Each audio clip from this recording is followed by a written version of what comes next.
everybody, welcome to Psychedelics Today. It's David here talking with Sherry Rais. I am delighted to see you and have this opportunity to chat. Sherry, how are you doing? I'm doing wonderful and I'm delighted to be here. Thank you for having me. Yeah, so just to let everyone know, this was our second attempt. First attempt didn't quite work because I think you came down with COVID and we didn't get to then see each other, I think, at Horizons because I came down with COVID. So we're both feeling pretty good today, yeah? Yes, fortunately we are. Yeah, I had a headache, so I just popped a few pills and the ibuprofen does its stuff, so I'm feeling okay. And so we haven't met, but we've had a couple of chats in the past, and I'm dying to talk. And before I jump in, I want to just tell folks, I actually listened to Sherry as a guest on another psychedelic podcast called the Minority Trip Report by our mutual friend Rad Saraj. Amazing episode, great podcast, folks. If you're interested in that intersection between,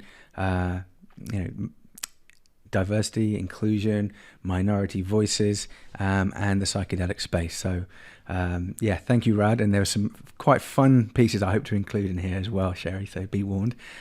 And just to start off, tell folks a bit about you just personally before we get into your role as CEO and co-founder of Enthea. We'll have tons to talk about that. But yeah, just you personally, like, who are you? Who am I? Yeah. That is perhaps a lifelong question.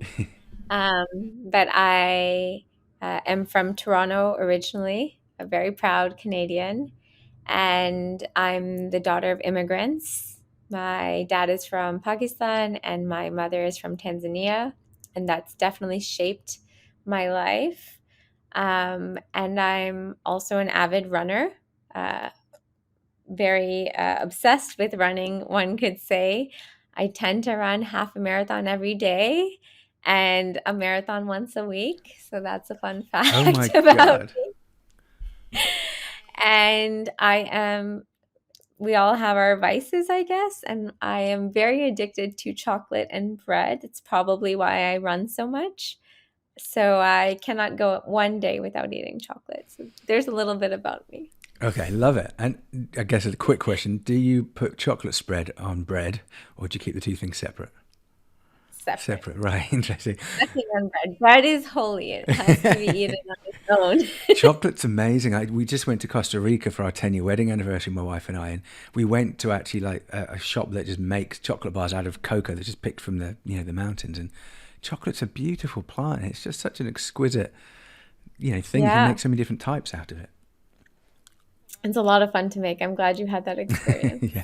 Anyway, this isn't about me. So, why do you run so much? What's going on there? You know what? It's my part of my self-care for my mental health. So it's my time to reflect. I try not to be on my phone. I try not to listen to anything. And it's my time to just get into that flow state. And I guess there's also a sense of I achieved something if I've been able to run that day. So there's that boost of dopamine of that comes with it as well. Mm. Yeah, it's really awesome physical training, but it's psychologically to have that discipline and routine. Yeah. Another, I guess, fun story is the reason I started running so much. I had a mental barrier. I was already in the practice of running, but I had a mental barrier that I couldn't run more than 10 kilometers. And sorry for Americans listening, I don't know the miles, 6 miles I or don't know. something Yeah. maybe. But I couldn't run more than 10 kilometers was this mental barrier I had, which is about a quarter of a marathon. And I was in Niger and there was a like sandstorm and I got totally lost and on a run and I couldn't find my way home and I ended up running a marathon just circling around trying to find my house. But that's what eliminated the mental barrier for me that okay, I guess I can it was all in my head. I can run a marathon. So Wow. I love that a sandstorm pushed you beyond that barrier. And then once the barrier's been broken, then it's kind of just infinitude out there. And I think that has a lot of comparisons to the psychedelic experience as well. Once you realize outside of that shell, yeah, everything's available. you have to trust. Yeah. Um, and having listened to your podcast with Rad, I know that being a daughter of immigrants has definitely been a factor in your life. So can you talk a wee bit about some of your experiences kind of growing up in that family and in the community, and yeah, what your sense of home has been as well as you've kind of grown through life into where you're holding at the moment? Yeah. So, sorry for my cough. Um, One, I guess being a daughter of immigrants has definitely put in perspective how lucky I am. We grew up, I guess, upper middle class, and I was very aware that life could have been different for me. We grew up in a predominantly white neighborhood, but of course, interacted with my Muslim community as well as, cultural community, and my parents exposed me. They took me to Pakistan, they took me to India at a young age, they took me on a lot of travels. And so I immediately became aware that, okay, life has turned out okay for me. And that created a sense of what can I do to balance things out. So from a very young age, I personally wanted to spend my time serving others because I just felt so lucky. So that had a huge impact. And in terms of the sense of home, my both my parents were in the travel business. My dad still is, and so we ended up going on several vacations a year. So much so that I never chose a home. I'm now a nomad. It's official. But Yeah. yeah, but I guess the effect that had on me is my sense of home is very much where I can go for a run, where I can make a cup of tea, where I can find good bread. And it's not tied to too many material things, but these few stabilizing factors. Thanks for sharing that. And something that you spoke about previously in Rad's episode. I'm not going to dip into it all the way. Don't worry. I hadn't heard of the Ismaili tradition. I'm not sure if I pronounced that correctly. So I kind of Googled it, and it sounds like that has been a really big part of how you've applied yourself to service and to community. Um, Yeah, so can you talk to us definitely. about that? What literally is it, and then how has that influenced your evolution and the meaning of your life? Yeah, so Ismailis are a sect of Ismailism is a sect of Islam, and they are Shia Muslims, and my parents are both Ismailis. And what that meant for my life is we grew up going to the Ismaili mosque every Friday and religious classes every Saturday. So I had my school world and I guess my Ismaili world as well. And one, the network, the Ismaili network, like how much people take care of each other is incredible. Unlike anything I've seen before, I could probably go to any country in the world, any city, not know anyone, and just find the Ismaili center or find someone that was Ismaili and they would take me in based on that alone. So it's a very close, loving community. And two, the importance of volunteering in that community. uh, I could spend a whole day talking about that. The entire Yeah. community runs on volunteering alone. The Aga Khan Foundation is an important pillar of Ismailism that you can look into, and all of the great work that the Aga Khan Foundation does. But events, programs, communities, our mosque, everything is just run on volunteering. There's this concept of seva, to give, to do service. And I spent my childhood seeing my elders serve. And so that's definitely played an impact on what I want to spend my life doing. Mm. Thank you, Sherry. I'm just thinking about what is service when there isn't money involved, pay, or even if it happens, outside of career and professional times, when it's just service, when it's just giving, or just in a sense connecting as human beings. Because when we think of ourselves, we have roles and hats that we wear. There's hierarchies out there, especially as a minority woman. You're probably very aware of this, and so just the concept of service and giving and connecting with another human being kind of transcends the role of money. Sometimes I'd hope. I mean, definitely. And in its simplest form, I think a smile is service, like just two humans connecting and offering a smile to one another goes a long way. So, in its simplest form, I would say a smile. Lovely, Ismail. Thank you. All right. So that's a bit about you. I would love to know what your experiences have been with psychedelics, drugs, and how that has led you to be who you are now and your work at Enthea. To whatever extent you feel comfortable. Everyone feels more or less comfort, and that's totally fine with us. Yeah, uh, definitely. Thank you for asking. So, I grew up very straight edge, never drank, never did any drugs, definitely believed in the whole drugs are bad and evil, subscribed to that, never smoked a cigarette, never did any of these things. And I also grew up with a extreme passion towards mental health. I did also talk about this on Rod's podcast, but I had this formative experience when I was 16 where I decided to sleep on the streets of Toronto for a weekend to understand what it meant to be homeless because I had spent time, even as a young teenager, volunteering at shelters and trying to collect lost and found and donate it to shelters. But I hadn't actually spent that much time with homeless people. So I lied to my parents and I slept on the streets for two Oh wow! I nights. thought you were going to say it What? was like an organized school event, but this was Sherry gonna going Nope. guerrilla style. Very good Oh rogue. yeah, yeah. Yes. And I did that, went with no money, had a hat out to collect money from others, but I also ended up talking to close to 50 homeless people. And my huge takeaway from that was wow, almost every single person I spoke to was dealing with some sort of mental illness. And that was either undiagnosed or not treated. And in our society, we pass so many judgments to the homeless community, like, especially in Western society, that they could just get a job, this and that. And we don't realize that the system hasn't served them because of what they're dealing with from a mental health perspective. So, anyways, getting back to your question of drugs. One, I was totally anti drugs.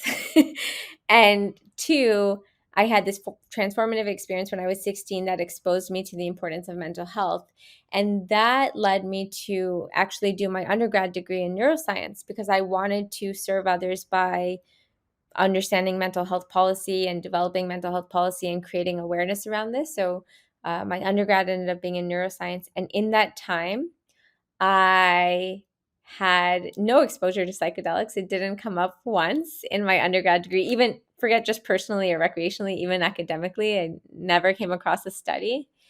And fast forward 10 years after I graduated, I stumbled upon, and we can talk about this more as well, I'm sure it'll come up, but I stumbled upon what was happening in the psychedelic space. And for me, the most powerful psychedelic experience I had was actually in a situation where I was sitting with someone else and saw this person transform in front of me. And that was 2 years ago. And that person still, like, I still see the effects of that experience on that person's life and how much he's changed from this one experience.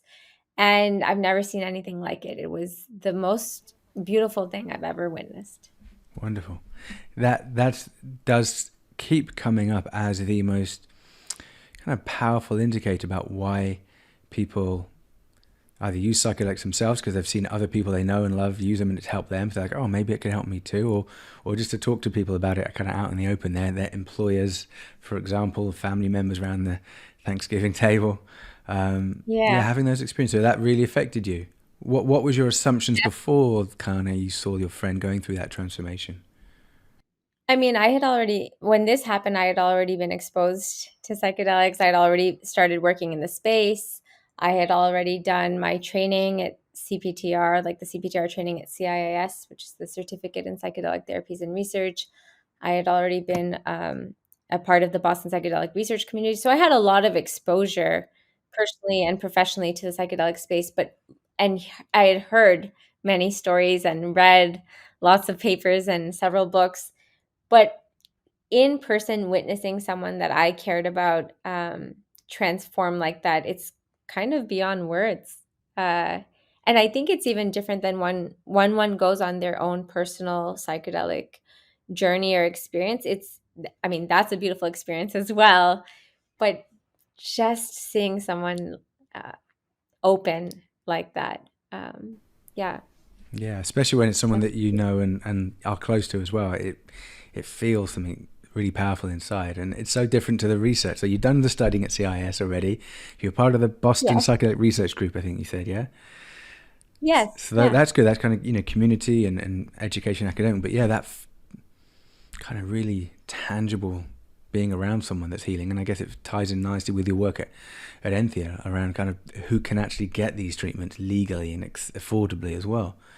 So I want to hear about Enthea. I want to talk about something that Jamie Wheel said that I saw on your website, and he comes up with great kind of one-liners. He was on our show a couple of months back. So Jamie Wheel described Enthea as a super duper, not sexy, but potentially a game changer in actual social impact beyond communities of privilege. So I love how that is set up. This isn't sexy stuff we're about to talk about, folks. So, but it. we can make it Well, okay, sexy. we'll make it sexy. We'll try our best. But this is the stuff that is going to build the infrastructure that's going to convince the doctors, the nurses, the CEOs, and the patients out there that this is safe, this is normal, this is effective. So I'm really interested to have that discussion about what Enthea does and how you see your role kind of evolving as you kind of amplify your impact. So to start us off, can you just tell folks what is Enthea and what do you do? Yes. So Enthea has a mission of providing safe and affordable access to people who can benefit from psychedelic assisted therapy. We do this by creating insurance benefit plans for employers. So we bring employer funding to psychedelic therapy so that there's a means to pay for it. Um, and uh, kind of on Jamie Wheel's wonderful quote, kind of what for me was a huge reason that I'm in this, and we can talk about the whole background story, but you know, there was a lot of stuff in the news a couple of years ago about how over half Americans can't afford a $500 unexpected expense. And we know that these medicines, well, I think you and I know that these medicines work. And we also know that they cost way more than $500. And immediately that tells me there's a equity crisis in the ecosystem, that we've found finally found medicines that may be able to help millions of people that are suffering from a variety of issues, and there's this huge barrier and its cost. So the goal of Enthea is to solve that problem by making these medicines affordable, by essentially offering insurance benefit plans to employers so that they can offer those plans to their employees, and an employee of whatever company is that has signed up for Enthea can now get this treatment without having to pay little to nothing out of pocket. Awesome. Sounds great. Can't wait to dig in more. How old is Enthea? Yeah. When did it start? So we started 3 years ago in what I call Enthea 1.0. Enthea 1.0 started 3 years ago as a nonprofit, and we recently restructured this year as a public benefit corporation. So that's Enthea 2.0. So Enthea 2.0 is newer, but there's a lot of work that's been happening for the past 3 years. Yeah. And what was it like starting up as a nonprofit? Like what were you and the team kind of feeling and talking about? How were you framing what you were doing? I know you've spoken about that quite a bit about access and affordability, but what was the energy that was there when you started to say, "Hey, this is what we're going to do, and this is how it needs to be"? Like how was that put together as a team? To be honest, the energy wasn't so different as it is now. The energy has stayed consistent, which is how do we make these medicines affordable? How do we get people access to these medicines? How do we offer insurance coverage for something that no one else is offering insurance coverage for? How do we convince companies that this is something they should be offering? There's like all of this incredible energy and excitement with their team, whether it's Enthea 1.0 or 2.0 of we want people to have access, and we want it more, maybe not more importantly, but equally as important, we want people to have safe access. So there's a lot that goes into our medical policy and our credentialing process to make sure that we are also keeping safety in mind.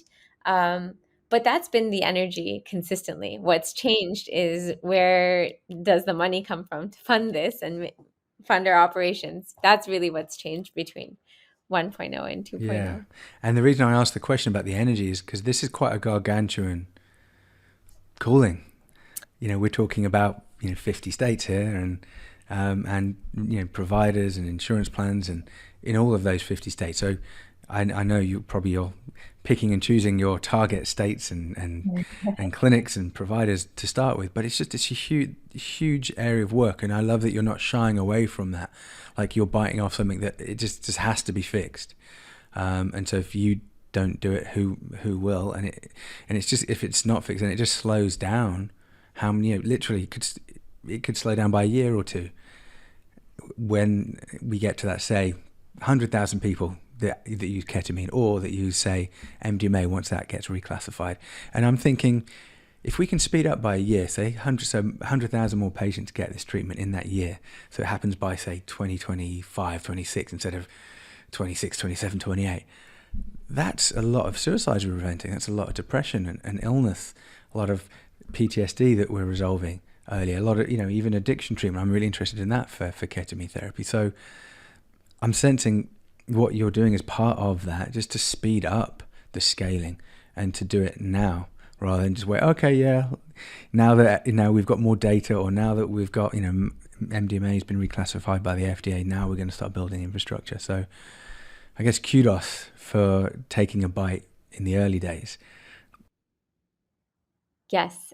So that first to market, first mover advantage is huge for us.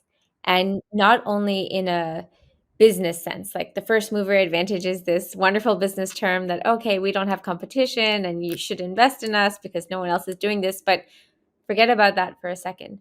The fact that nobody else is doing this, and the fact that we could reach hundreds of thousands of lives in the next few years that would otherwise not be reached, that in itself is our motivation and our incentive for doing this work at Enthea. Like, we're always talking about covered lives, and because we came from the nonprofit roots and the nonprofit origins, the whole team is definitely motivated about how many lives can we cover, how many lives can we treat. It's funny you mentioned that 100,000 number. Okay. I don't know if that was No, intentional. plucked it out. No. Oh, that's kind of serendipitous. Our goal is to have 100,000 covered lives by the end of next year. So I thought Oh, wow. that was funny. By the end Yeah. of 2023. Oh, Yes. cool. That's a bloody good goal to have. Lovely. Yeah, in 40 cities. So you also talked about like how do we pick which states, and there's obviously some nuance that goes into that in terms of where we have to get licensed state by state. But the goal is also to be in 40 cities by the end of next year. So that's basically covering all of our states, like major cities in most of the states. Amazing. So I can't wait to have you back in a year's time and see how things are going. But that's a really ambitious, healthy goal. I love it. I want to ask a little cheeky question. So I once met Representative Patrick Kennedy at an addiction conference somewhere. Can't remember where it was.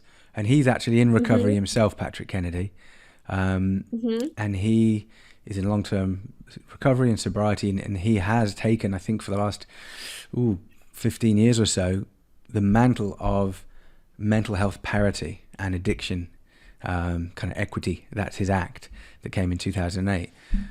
And as a practitioner, it's something that, we know about, we learn about this parity act, and, that mental health coverage should be the same as medical coverage. But that's not the case. Like in my health, I have an Obamacare plan, and I got a medium one, but there's no mental health coverage. There's zero. Though, if I've got other things wrong with me, then I can get coverage. But literally, mental health isn't covered there, and there's no out-of-network benefits as well. So the question I've got that's a little bit cheeky is, why do we need Enthea? So why wouldn't it happen just automatically that ketamine's being used, off-label for XYZ, depression, pain, addiction, whatever else it might be, PTSD? Why do we need someone like Enthea to come in to open up the doors of access? Why won't it happen just because that's how science and insurance companies work, because they want us to heal, and the parity law should make them have coverage for mental health treatments? Well, I wouldn't call it a cheeky Okay, question, but I have a cheeky response. even better. And you kind of answered the question yourself. You just said that forget psychedelic therapy. You have whatever coverage you currently have, which, by the way, is probably not as good as what you would have gotten back home in the UK. Oh, it's all free, yeah. Everything's free there. Yeah, you have to wait sometimes, but Yeah. But you just said you have this coverage. I think you said whatever coverage you have, it doesn't cover mental health. no. So if your existing coverage is not even covering basic mental health services, clearly we are very far away from covering, naturally, like you said, covering psychedelic healthcare if we're not even covering basic mental health properly. And of course, that depends on the plan each person has, and we don't need to get into what plan you have and why it doesn't have mental health coverage. But the fact that you have a plan that doesn't cover mental health is very telling of the landscape and the culture in America today, and why you've made the case for me of why Enthea is needed. Because if this doesn't happen, when will people get access? When they'll continue waiting and waiting and waiting that their primary insurance provider covers this. And I mean, again, you're not even getting basic mental health coverage.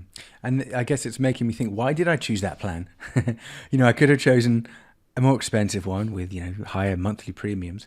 I think part of the reason was not that many therapists and counselors in my town are Yeah.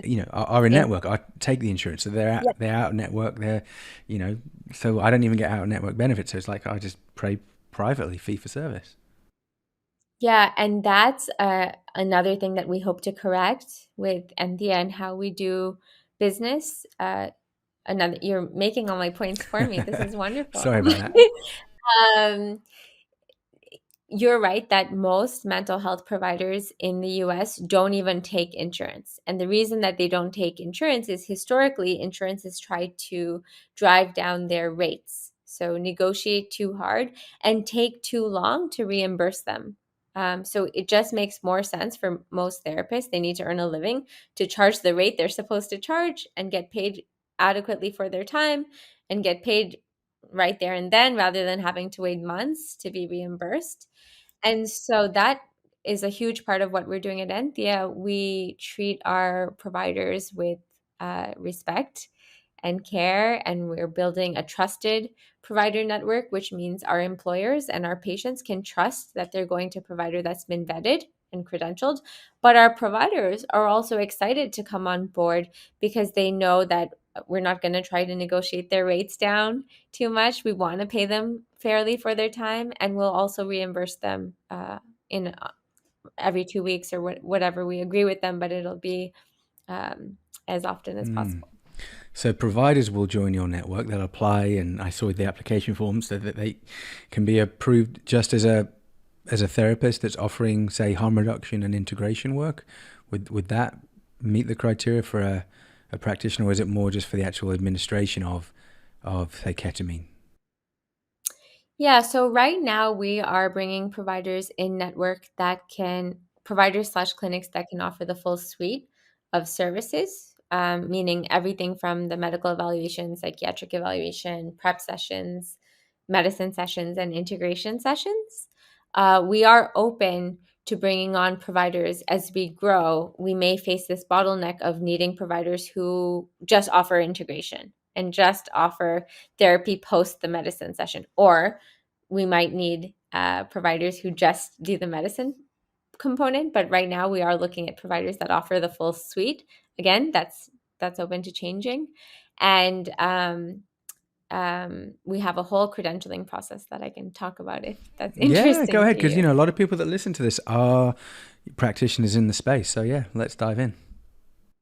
Yeah. So without I'm now conscious of like, this is not sexy. How do I make this more sexy? But the types of practitioners that can be credentialed with Enthea currently include like medical practitioners, psychiatrists, physician assistants, psychologists, licensed social workers or counselors. There's other behavioral health specialists that we can bring into our network. And we have a process where like the primary verification that we do is based on their current based on the information they share with us. We then verify it and make sure that they are actually licensed in the state that they're working. That we look at malpractice claims history. We looked at um, their malpractice coverage and liability coverage. We look at where they were trained. Obviously, we want to make sure there's an absence of criminal history.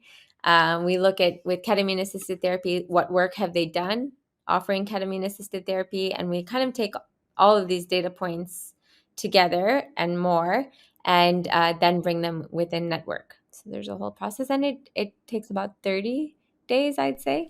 To get paid after the session. Not to get paid. Oh, No, just to do the whole got credentialing it. process. Yeah. And you mentioned that 100,000 covered lives by the end of 2023. What's your estimates, if you can share, about how many providers would you need to sign up to be able to, provide ketamine-assisted treatment to 100,000 people? Yeah, so we're looking at being in 40 cities by the end of next year. And we would like to have 2 providers at least in each city. So a minimum of 80 providers. But generally, we look for a minimum of 2 providers in each city where we're operating so that our patients have an option of where to go. And once you say find a city that's a target, you've got those at least 2 providers set up. What happens on the other end with employers? How does that kind of part of the negotiation and outreach work? Yeah, it's a beautiful Yeah. dance. Uh, Fortunately, our work has become a lot easier because of people like you and because of this podcast and many other things. But there's so much more awareness about the potential of psychedelics for mental health than there was even just 2 years ago. I mean, I think uh, you and I have talked about how like the viewership of this podcast has increased just in the past 6 months. The same goes for us. Employers are now more and more eager and more excited to sign up for something like Enthea. So I mentioned we were a nonprofit, then we became restructured as a public benefit corporation. The reason that happened is because we ran out of money as a nonprofit. I know the And feeling. and I know the pardon? feeling. Yeah. Yeah. But it can make you stronger. The whole process, I think, has made us stronger. But when we ran out of money, we decided to not onboard any more customers. So everyone, I think, well, a lot of people have heard of Enthea because of Dr. Bronner's and because of the work that was accomplished there, that we're able to offer this benefit to Bronner's employees and their families. We said, without any funding, it doesn't seem, forget the fact that people were not getting paid. It just didn't seem ethical to onboard more customers and more companies if we didn't even know if we would be able to continue treatment for them. So we didn't do onboarding of any more customers, but we put up an LOI on our website, which is a letter of intent. Just threw it up there saying, okay, well, maybe some companies will be interested. And since we can't onboard them right now, they might fill this out or contact us. I mean, we've talked to close to 100 companies that have interest, and over 30 have already signed after conversations with us and understanding the cost, have signed these LOIs. And so this is like without PR, without marketing, without doing anything, just really inbound leads and some of our relationships. So there's a huge amount of interest from employers because the employers are seeing the daily cost of mental health on their workforce. Amazing. Yeah, Wow. That must feel so good as a validation of your model and vision to have 100 companies, fill in that form. I'm interested in this. Tell me more. Let's chat. definitely. Mm. Yeah, yeah, it's been great. Um, and I guess you did mention the Dr. Bronner experience. So I'd like to jump into that next. But before we do, just thinking about those 100 employers that you're talking to, what are they? Why are they interested in this? Does it save them money? Do they get kind of cool points with their team? Is it what are the actual reasons why they would want to do this? Just being honest, like without the PR stuff, like why? Yeah. Well, one, employees, I'm just gonna like share some data with you. Hopefully it won't be too dry, but there's data that shows improved productivity. So employees with unresolved depression, studies have shown have a 35% reduction in productivity. So they're 35% less productive if they have depression. 68 or 69% of millennials and 81% of Gen Zers left roles post COVID for mental health reasons, um, voluntarily and involuntarily. And there's another study that has shown that for every dollar an employer invests in mental health for their employees, they get a $4 return. So this is my like data driven answer of saying employers are seeing uh, what it's costing them to not address mental health. They're seeing the absenteeism. They're seeing employees leave. They're seeing employees not be engaged at work. They're feeling the energy at the office. And then, thanks to podcasts like this and all of the other coverage that's been happening, Netflix and Michael Pollan's book and documentary on Netflix and Sports Illustrated and CNN and all of these major publications that have done pieces to cover psychedelics, the employers are then seeing these headlines and they're now understanding, okay, probably even in their own experiences with mental health issues, like nothing has really been working for so long and there seems to be a potential breakthrough therapy here and they are excited to offer this to their employees. And then there's an even added effect of it being a way to attract new employees. So Yeah. I might be more inclined to work for a company that's going to offer me psychedelic healthcare as a benefit. The same way there's a bunch of employers did this with fertility. They offered fertility benefits to their employees, and they saw that that was really helpful in their talent acquisition process. And so, Yeah, yeah, that makes sense. Actually, someone was saying to me that a colleague of theirs at work has been struggling with depression for a long time, and their boss literally said, "Take, I think, 2 weeks off, and here's some money that we're, as a bonus. Go find yourself a retreat center in, Brazil or Peru, and go be well," because that's what they'd been wanting to do, but they couldn't afford to take the time off work. And a part of this as well that we should tap into, there's so many different things, is like ketamine-assisted psychotherapy is really different just to taking Lexapro or Seroquel.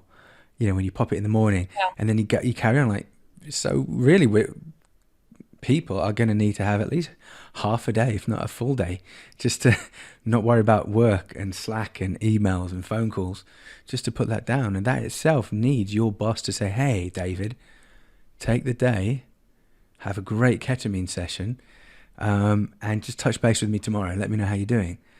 Whereas if you're saying, "Oh, I'm gonna at the weekend, I'm gonna just have some ketamine or MDMA or DMT, whatever it might be," and then not let anyone know at work, and then come Monday morning, I'm still a little bit discombobulated, a bit sensitive, kind of a little bit, need grounding, but I can't talk to anyone about that.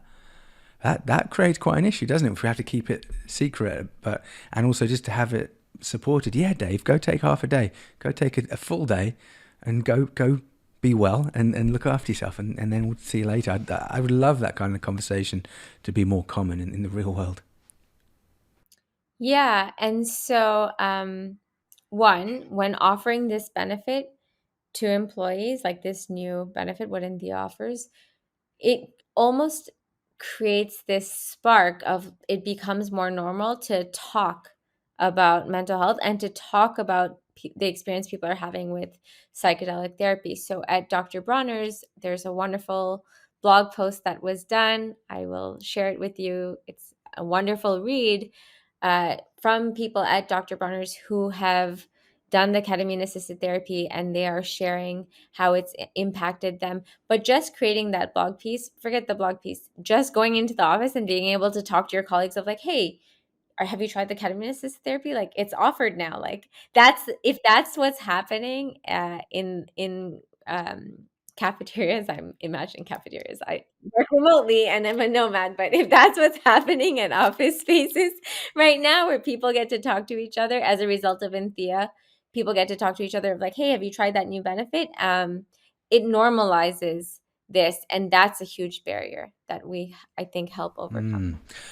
There's another piece as well, Sherry, around the actual leaders of the company, the employers themselves, and to what extent they say, hey, this sounds great, I'm going to do it myself, or I think this could really help me in my leadership style as well as just with my own wellness and mental health. Have you had any conversations like that? Because I think that has a massive ripple effect when the leader of the team themselves is saying, hey, I need this is going to help me to be, for whatever reasons. Yeah. So those companies that I mentioned signed those LOIs saying that they were interested in offering this. We've then had a bunch of conversations with companies that are wanting to offer psychedelic therapy to their employees as a workplace benefit. And one of the most common patterns, it's not consistent throughout every company we talk to, but a very common pattern is that it often starts with a founder or a C-suite executive or someone in a leadership position having had their own psychedelic experience that was transformative, and then they want to share this with their team. So that's usually where it's started. We don't expect that as we grow and we have 1,000 customers that all 1,000 companies will have had a C-suite that came to us with a psychedelic experience, but with these early adopters and first companies that we're onboarding, that seems to be a fairly consistent theme. And talking about, mental health right now is more easy to do than it was 5 years ago, particularly because of COVID and because of the economic times that we're in at the moment, all the uncertainty. So yeah, there's just a huge need out there, and conventional treatments haven't done a great job. They're not that effective for true wellness. Like, they might subdue symptoms some of the time with big side effects, but yeah, I think now's the time for these to come out. And there was one bit of news, I think I saw it today actually. It's the 30th of November, folks. So it was Field Trip was saying they were going to offer free services for a month for ketamine-assisted therapy to employees that have just been laid off and lost their jobs at companies like Twitter and Meta. So I'm seeing that as a bit of a game changer. And then I saw maybe a month ago, Mindbloom as well said they had signed an agreement, so they were going to provide like the home ketamine for a company. I think, was it called 515 or 155? Did you hear about it? 155? That was it. Yeah. So there's things starting to happen in the space here that sound really awesome. I know you're welcome to comment on those, but for me, seeing that your partnership with Dr. Bronner's as kind of the doors opening in what you're offering is amazing. And it was in the New York Times and Rolling Stone, and everyone's been talking about it. So I want to dive deep into that experience. We're big friends and fans of David Bronner himself and what Dr. Bronner's does. So yeah, can you talk to us about how that experience went and what it means to you, and how other folks have responded to that experience? Yeah. So Dr. Bronner's really felt like the most aligned first customer. Um, it's been a magical partnership, and we are extremely grateful to have Dr. Bronner's as the first customer.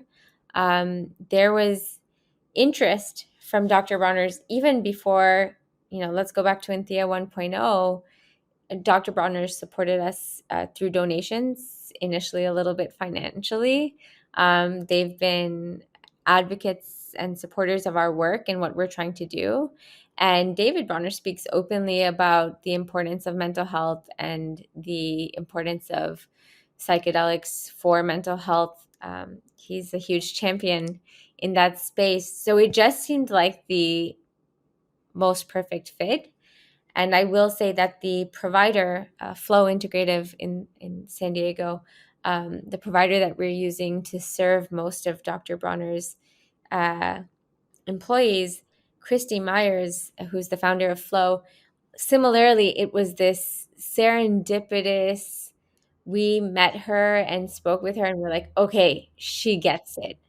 This is someone whose existence on earth is to heal, and all she wants to do is heal as many people as possible. She's phenomenal. I'm actually going to be on a panel with her and Dr. Bronner's employee tomorrow, telling our story in the Bay Area. Amazing. So I'm very excited about that. But yeah, so it kind of came together.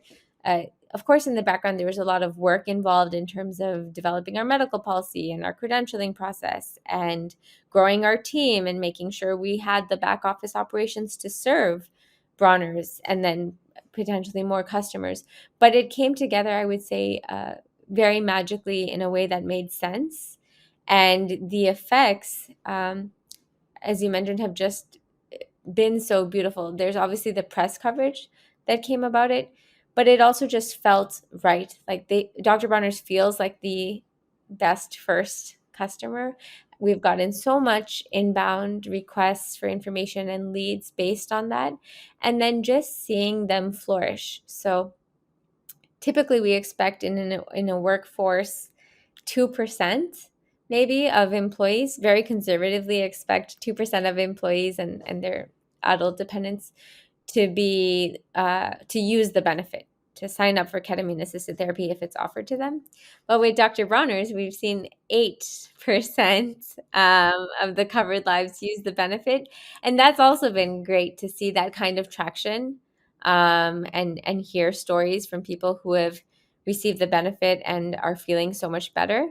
So yeah, we don't expect, it's obviously a psychedelic friendly company, so we don't expect to see that in all companies, but it's been helpful for us in our journey as positive reinforcement. Yeah, I honestly can't think of a better company to guinea pig with this, Right? for sure. I think it's great. You've got everything you need in the kind of back end, all the templates, all the policies and guidelines, everything's set up. So I think that's really awesome. One question I've got about how this will actually work more from your perspective, because Enthea is going to be managing this whole kind of workflow. How will you give coverage to a client, a patient? I'm not sure what word you use, a covered life. What criteria will need to be met? Because in mental health and addiction, there's so many hoops you have to jump through to be authorized to say, oh, I'm going to try this, even just an antidepressant. Like, oh no, first you've got to try this one first because it's cheaper. Try a generic one first. Someone, I think it was in Canada, was, trying to, I think, was it under SAP, Special Access Program, trying to get psilocybin, and they're saying, no, you haven't tried ECT yet. And then that got pushed back. So insurance companies particularly tend to want every single possible co-requisite to get checked off first before approving a more expensive treatment. And I'm assuming, I guess, Sherry, that ketamine is more expensive here. So I guess there's two questions. How expensive is ketamine therapy could be question number two. But like, how do you manage, firstly, your role to say to this employee, patient, yep, you meet the criteria, you're appropriate, we're going to give you access? And are you going to sometimes say, sorry, Dave, no, you don't meet that criteria, you need to go and try some Lexapro first? That's such a wonderful question, and a loaded one. So I will try to answer it all and try also to be concise. So, one, part of the important work that Enthea has done is establishing our medical policy. So, we consulted with several experts. We put together an expert panel actually that met several times over the years to really survey all of the research that was out there right now on ketamine assisted therapy. Of course, we'll have a expert panel for MDMA assisted therapy as well. But survey all of the research and kind of come up with 3 evidence levels, ranging on level 1 has the strongest clinical evidence. Level 2 is like moderate clinical evidence. and level 3 would be, published case reports and things like that. So least amount of clinical evidence. And having these 3 different levels, we looked at what the research says of different diagnoses that can be helped with ketamine-assisted therapy. And then what we do at Enthea is we go to our customer, aka Bronner's, and we say, okay, this, and this uh, illness has level 1 amount of evidence. Let's just say treatment-resistant depression or major depressive disorder. This illness, like general anxiety disorder, has level 2 worth of evidence, and this other illness has like a level 3 worth of evidence to support that ketamine assisted therapy works. We go to the employer and we say, what would you like to offer? You're paying for this for your employees. So these are, you and I are both not Americans. So it takes a second to wrap around. Most companies, 75% of companies in America are self-insured. So they're taking on the liability and the risk, and they're paying for the treatment for their employees. So it's really the employer's decision. We present them with the evidence. What do you want to cover? In the case of Dr. Bronner's, they said all of it. We want to cover everything. If there's evidence for it, we want our employees to be treated. So then, based on what the employer says they are willing to cover, the patient goes to a provider, and at the first time that they go to the provider will send us what is called a prior authorization request. So if the patient has never been to that provider before and never gotten treatment before, they will come to us and put in that request and say, so-and-so came and saw me and they have major depressive disorder and they meet this criteria. And then our committee will then approve or deny the request. But unlike what I think you're referring to as like traditional insurance, we're not saying that they also have to have tried this, and this first. And, ketamine assisted therapy is too expensive, so we're not going to offer it until they've tried all these other things, because we're in the business of only offering this. Does that help answer your question? That sounds, really, really interesting. And I guess part 2 of the question that I had was just around cost. So how and I know everyone charges different things with your different providers, and there's different levels of treatment as well. But what are we talking about cost-wise? So for an average series of treatments for depression using ketamine-assisted treatment, Yeah. So what we define as what we call in this business a completed treatment. So not just one session or one claim or one integration session, a completed treatment for any of those diagnoses that I mentioned, like major depressive disorder with ketamine, consists of 1 to 3 sessions of preparation, a medical evaluation, a psychiatric evaluation, 4 to 6 medication sessions, and 6 to 8 integration sessions. And all of that combined, because we also have to plan financially and do all of these forecasts, all of that combined will cost approximately $8,000. Of course, it will vary from provider to provider, but on average, with the providers we've spoken to, which are several, $8,000 for all of that. got it. Yeah. Okay. And around the providers that you approve into your network, what's been your approach, Sherry, around making sure that the culture of that provider matches the needs of the employer in the area, particularly around like diversity and inclusion? So to make sure that there's a good fit there, that they're going to be able to actually, if there's only say two clinics in town, they're going to be offering this. Yeah. How do you make sure that they're going to be able to work with the whole diverse, gamut of people, employees that might be at those companies in that town? Yeah, that's an excellent question. We set up a Jedi Council at Enthea from pretty much the onset of Enthea 1.0. And in that, one aspect of this is, so far we only have the one customer and the one provider in network as part of our pilot. But as we expand, we are now looking at how to make sure with those 2 clinics that we have in each city that we are at least covering a large portion. We're accurately representing our demographic. based on the geographic area and based on the demographic of the employers that we're covering. For me, it's really important I'm a person of color and a female. And so that for me, in talking to our, in our internal meetings, we've had a lot of conversations about, we know that patients are not typically not going to want to go to a provider that doesn't at least a little bit look like them. That's what we've seen, especially amongst minorities. And so we're taking that into consideration as we build out our provider network. But to be completely frank, we currently have a provider network of one customer in one city. So when I'm back here in a year, I'm going to be excited to report to you all of the diversity statistics about our provider network, but I can't provide that to you now. I love the honesty, and I think you're Yeah. in a great position because when you go into those towns and you speak to the providers, you're saying, "Hey, we've got these employees that want to access Yeah. this," and the employer saying, "Yeah," but it means you've got to have all of these conditions satisfied in your treatment. So that means, the protocols that you use, the training of your clinicians, but also the diversity of your team, making sure it's diverse Yeah. so that they can work with them. So it gives them a really important impetus to, manage that diversity into their hiring. And really, it's just a great incentive because that you're driving business to them and helping the whole just ecosystem to grow organically. Definitely. A couple of quick questions if you've got some extra time, Sherry. I You do. do? Awesome.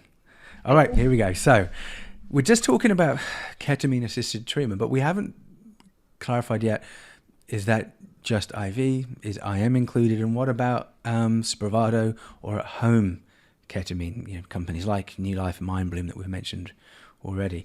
Could Yeah. that be covered? Is that part of the plan? So currently, we have not been working with Spravato, mainly because of costs.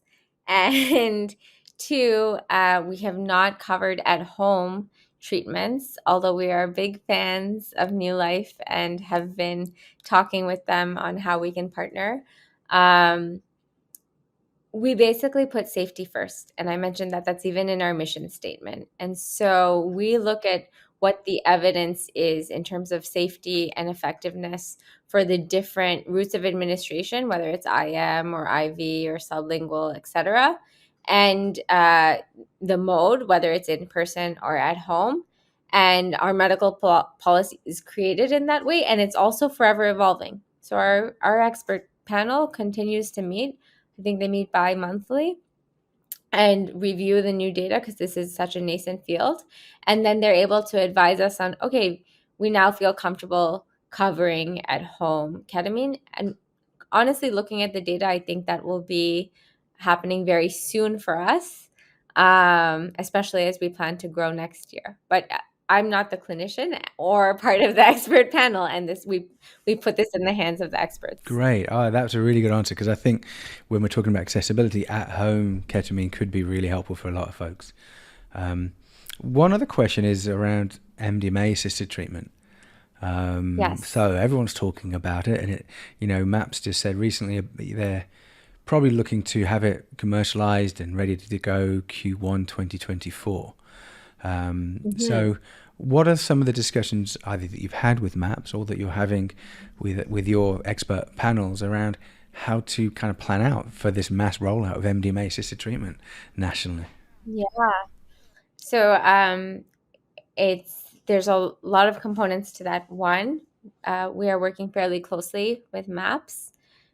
Personally, Rick Doblin has been a huge supporter of our work. He's endorsed us to investors, made several introductions, and I think most of us wouldn't be here. This field wouldn't exist in the way that it does if it wasn't for Rick. So we're just super grateful for him in that way. And he's also guided us in not literally, but Yeah, guided right. us in uh, in how we should go about doing the work we're doing at Enthea, because he also sees reimbursement as such a huge component of this. So yeah, so that's one part. I think on our website we even have like a video of Rick endorsing us, or we did. And we work closely with MAP's commercialization team as well, because as we plan our geographic rollout state by state, of course, we're looking at how do we cover the most amount of covered lives, which areas are most population dense, where do we have already relationships with customers and providers. But we're also looking at MAP's waves of rolling out MDMA assisted therapy and take that into consideration as we map out our geographic rollout. So that's a huge factor in our rollout. And then, like you mentioned, the Q1 2024 as what MAPS is predicting. And in our projections, we are planning on introducing this as a benefit in Q2 2024. So it very much is in line with that. And also, as we are talking to providers and bringing providers in network, we are, of course, it's not a hard criteria, because at the end of the day, if it's a ketamine benefit, we want providers that are experts with ketamine assisted therapy. But it's definitely something we consider if they, and talk to them about if they're planning on offering MDMA assisted therapy, or if they've done any training, i.e., with MAPS before, so that when this does become approved, they'll be able to offer it as well. So we consider that too, and that's definitely the goal and hope that we will be able to offer that. Great discussions you're having. That's fantastic. Yeah, so it's pretty advanced and pretty grounded in, the nuts and bolts of how to build it out. I want to ask just briefly, we're talking about America here, and it has a very nuanced, strange, I would use the word immoral healthcare design structured into it. So very lots of inequality. Okay, so I just had to say that. What about you're Canadian? What about Canada? Like, how is there going to be an Enthea 3.0 that's in Canada? Does Canada need an Enthea, or does Britain or any other countries in the world need an Enthea? Or is it more just for the way that kind of America's healthcare mutant system has developed that need an Enthea? No, I think everyone needs an Enthea. I think that the idea is to focus first on the US, because it's actually the most complicated system. And once we've had traction here, that's when we can be in a place to look at. I've had some initial conversations with some people in Canada, as well as some in the UK, as well as some in parts of Africa, about this. And it's definitely exciting to me. But I think as a business, we need to focus on having enough traction first in the US, and then we can look at all these other iterations of Enthea globally. Personally, going back to like my roots, my life has been about serving others, and I've now come to realize like that can be even in a developed country. But my passion has always been for how do we help people in developing countries. So I see maybe Enthea 9.0 having an iteration somehow there, but I don't want to get ahead of myself. Yeah, and I remember Rick Doblin actually talking about once MDMA is reclassified, how it could be used internationally. Working, say, with mass populations of displaced people, for example, refugee camps, or other folks affected by war and natural disasters. How it could be developed there. So and my master's degree was in international social development, similar to yourself. So I'm really interested in that, how to deploy these medicines that are game changing to people that really need it in real time around the world. And talking about the world, go ahead, yeah. No, I was just going to say, and Rick often says, like, as soon as there's FDA approval of MDMA, that will trigger approval in many other countries. So I guess, yeah, focusing Can't on. wait. So I was going to say, maybe as a final question, Sherry, just talking about the world and all its beautiful different colors and facets. So right now you're in DC. You call yourself a nomad. You run half a marathon every day. So where are you running to next? Yeah. Not figuratively. So like, where do you see yourself settling down, or are you going to settle down, or do you have any other places in the world that you want to spend some life? I don't plan my personal geographic location so far in advance. Part of my nomad life has been a real detachment to things. So I try to make sure that everything I own can fit in a suitcase and a carry-on, which means usually when I get something new, I have to donate something so that everything still fits. And for me, that's meant, just being able to kind of go anywhere. And like I said at the beginning, if I can run there, if I can make a cup of tea, if I can find good bread, I can call it home. So I don't have personal plans of, I guess, settling down anywhere, but I am open to that changing. All right. Thank you. Yeah. So I used to be a nomad, but yeah, since marriage and kids, settled down in New Jersey. Don't move here, by the way. There's lots of better places to be than New Jersey, but As a little tidbit, my favorite country is Ecuador in the whole world. And in mango season, which I think is October, you can get these like small sucking mangoes, and you can get like 30 for $1. And so that's usually my favorite place to be in October, but I wasn't able to do it since COVID. that's so cool. All right, everyone. Mango season in Ecuador next year. We'll Yeah. do a little retreat there, maybe.